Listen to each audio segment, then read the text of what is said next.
কি গো, কি করছো? বলো কি করছি? হ্যাঁ, দেখতে পাচ্ছি তো এক বাটি যে বড় বড় লঙ্কা। এগুলো কি লঙ্কা বলে?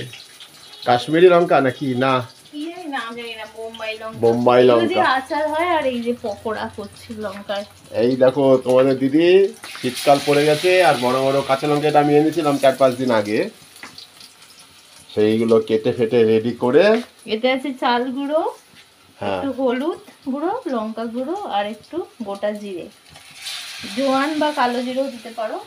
আমি গোটা জিরে দিয়েছি। এটা ভালো করে ড্র করে নিয়েছি। আর ওদিকে চায়ের সব রেডি করে রেখেছি।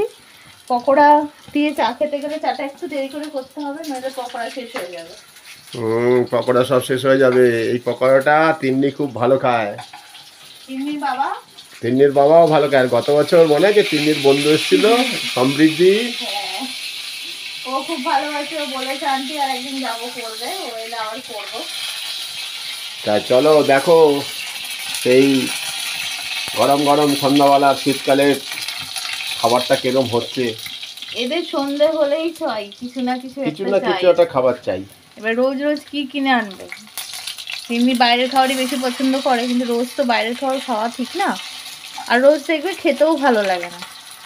ঘরেরটা যেরকম তুমি যেভাবে করো ভালো লাগবে। তারপরে ঘরে কি আছে, নানা রকমের সুস্বাদু খাবার রেডি করা যায়। আর দোকান থেকে কিনতে গেলে তো একই খাবার প্রতিদিন।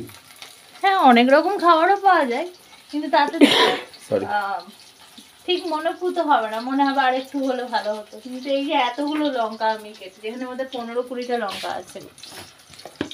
গোটা গোটা লঙ্কাগুলোকে কেটে 2 ফালি করে ভিতরে দানাগুলো জল দিয়ে ধুয়েছো, তাই তো? দানাগুলো ধুয়ে ফেলে পরিষ্কার দিয়েছি। করে তারপরে এই যে গরম গরম পকোড়া রেডি হচ্ছে। অনেকে এই লঙ্কাগুলো এর ভিতরে এগুলো ফেলে এর ভিতরে আলুর পুর করে দিয়ে ভাজাও যায়। মানে এইভাবে তখন চেরা যাবে না। যেরকম করে পটলের দরমা করি আমরা, ওইভাবেও ভাজা যায়, যে যেভাবে খায়। তো সেই অবধি ধৈর্য ধরবে না তিন্নি আর তোমাদের দাদা ভাই চায়ের সাথে। এই যে দেখো পড়ে গেছে। এই যে এই ডাটিটা ধরে এবার দাও এক কামড়, সুস্বাদু টেস্টি একদম। এখন তিন্নির কাছে নিয়ে গেলে গরম গরমে তিন্নি মুখের মধ্যে চালান করে দেবে। আমি বলেছি যে চাটা হলে তারপরে দেবো, এখন আসবি না, তাই এখন ওই ঘরে বসে আছে।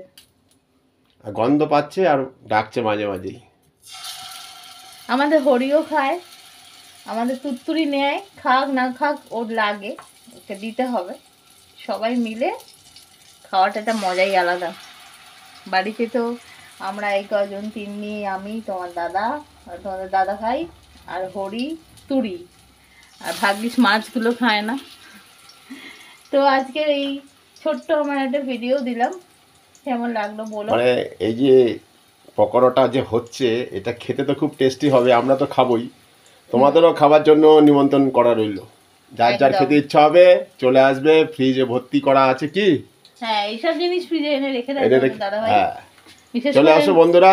যদি ছুটি থাকে সন্ধ্যাবেলা চা আর এই পকোড়া খেতে চাও, সোজা লিপিস কিচুমিচু লিপি দিদির বাড়িতে সবাইকে ইনভাইট করা রইল।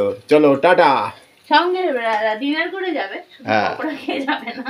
আচ্ছা চলো টাটা টাটা। টাটা। আর যদি ভালো লাগে থাকে প্লিজ লাইক শেয়ার কমেন্টস করে আমাদের পাশে থাকো। আর যদি আরও ভালো লাগে থাকে বন্ধুদের দেখাবার জন্য এটা শেয়ার করো।